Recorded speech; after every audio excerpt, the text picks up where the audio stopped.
Hello, my name is Isaac. I'm a tutor at CWI, and today I'm going to be working through a problem from practice exam number 2 for Physics 212. And it's problem number 2. I'm going to do part A and B. The problem states that 3 capacitors are connected as shown in the figure.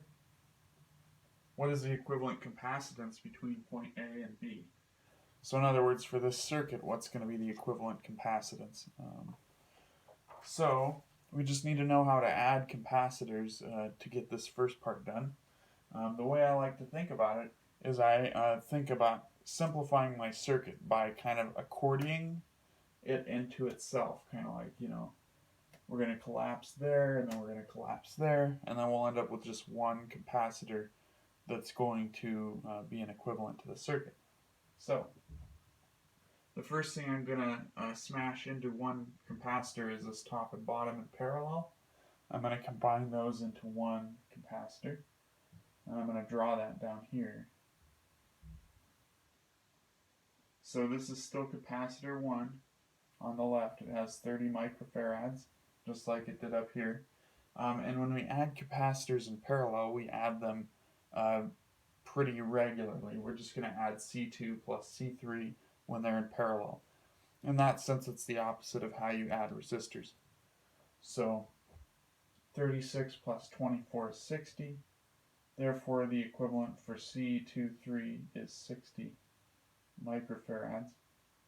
And that's kind of the notation I like to use. If this was C2 and that's C3, I like to write the combination of the two as C23.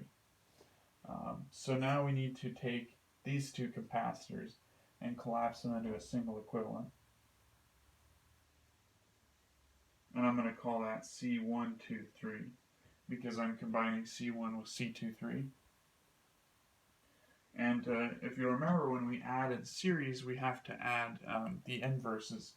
So I'll have to add 1 over the capacitance of 1, 2, 3 is equal to 1 over the capacitance of 1 plus 1 over the capacitance of the combination capacitor 2, 3.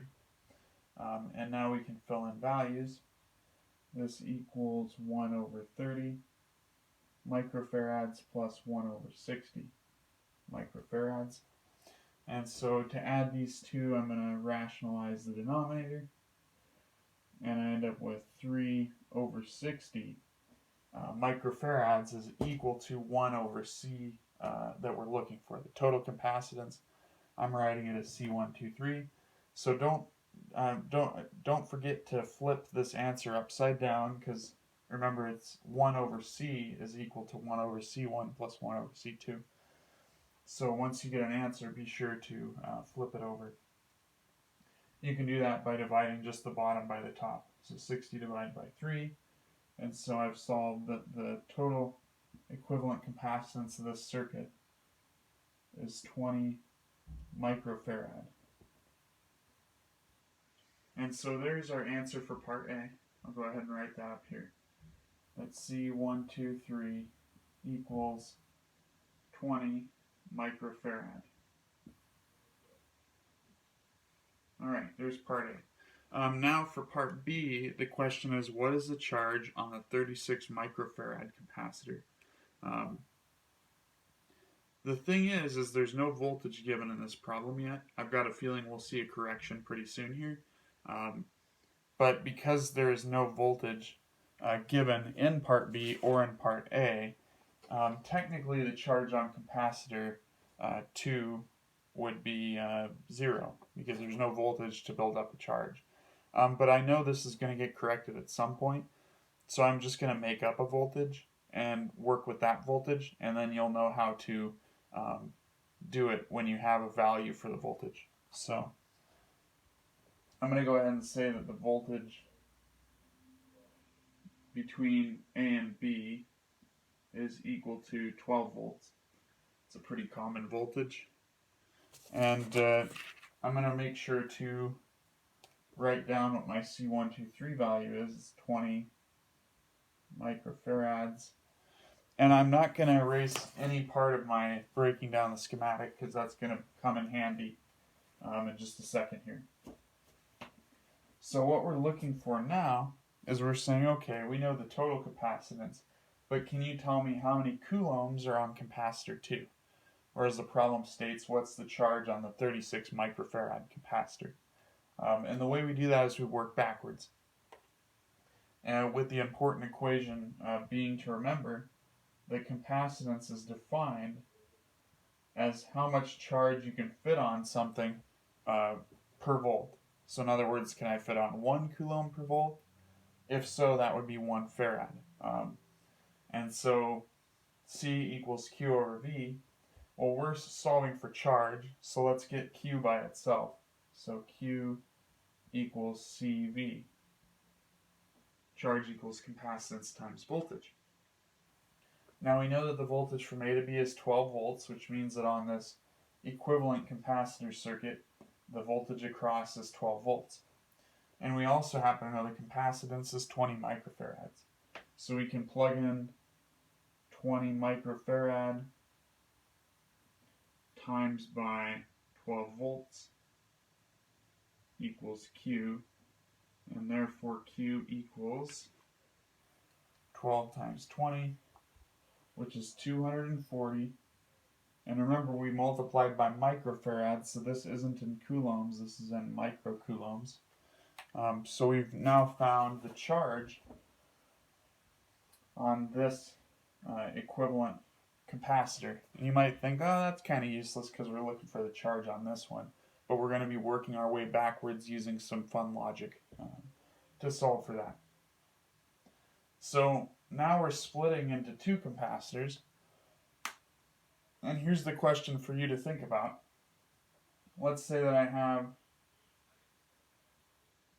4 pieces of charge on the left plate and 4 pieces of anti-charge on the right plate.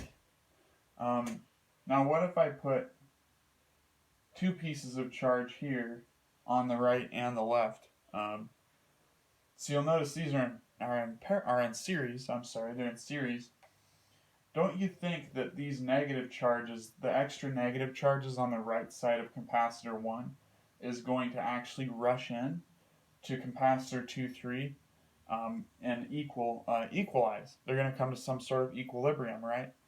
So what that means is that when the capacitors in series are allowed to go to equilibrium, the charge on 2 that are in series ought to be the same. Because like this little negative charge is going to run and cancel out with one of the positive charges, and they're going to equalize. So the idea is that if I have 4 bits of charge here, I have to have 4 bits of charge on the right side, and I also have to have 4 bits of charge on the left side of this capacitor, and 4 bits of charge on the right side. Now, of course, we have more bits of charge than that, but that's just the way I like to think about it. You can't have an unequal charge from 2 capacitors that are in series with one another. So using that logic, if we know the charge on capacitor 1, 2, 3, we could say that that charge must be equal to the charge on C1 and the charge on C2, 3. So we know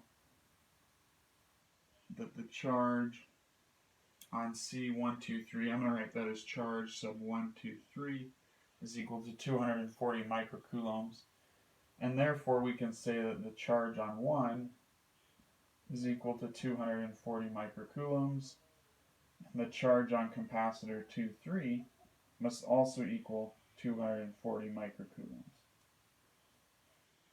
Alright, so now that we know that, let's figure out how we're going to split this capacitor into 2, because remember we need to solve for the charge on this top one. Well, if you'll recall, voltage in a series circuit changes, but voltage across a parallel circuit stays the same. And what I mean by that is that the charge from this point to this point is the same. Not the charge. The voltage is the same from here to here, whether you go up or down on this track. So both of them have equal voltage. And so in order to find the voltage from here to here, it might be useful to find the voltage across C1. Because if you'll remember, the sum of voltages must equal the voltage source. So the voltage across here plus the voltage across here has to equal 12 volts. And luckily we have this equation that states that the capacitance equals the charge over the voltage. Well, we're searching for the voltage here. We know the charge across capacitor 1. We know the value of capacitor 1. So let's solve for voltage. So to do that, we'll multiply voltage over here, divide C1 over, and we'll get voltage equals Q1 over C1. And Q1 we have written here is 240 microcoulomb, and C1 is 30 microcoulomb. I'm sorry, 30 microfarad.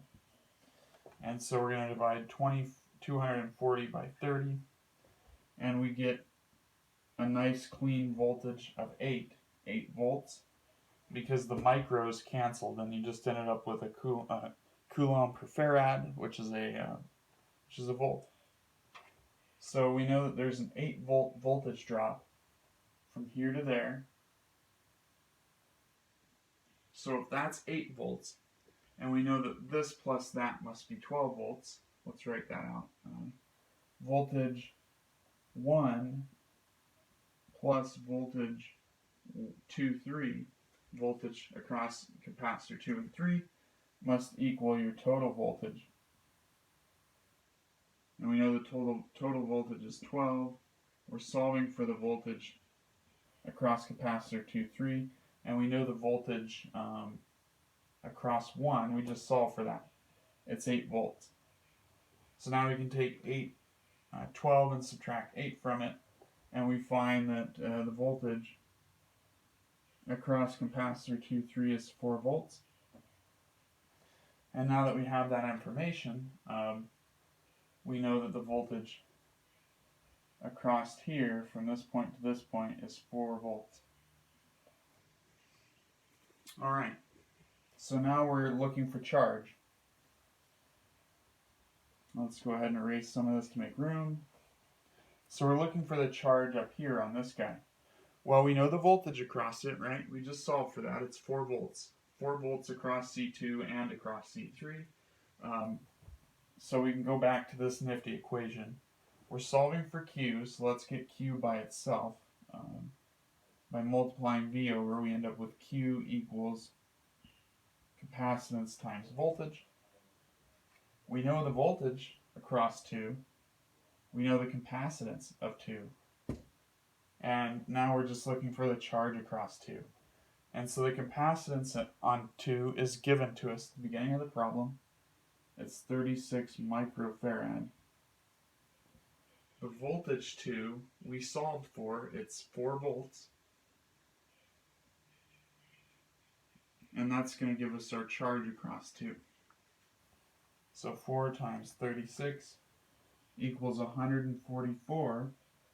Remember, we multiplied a micro without to another regular unit, so this is going to be in micro coulombs.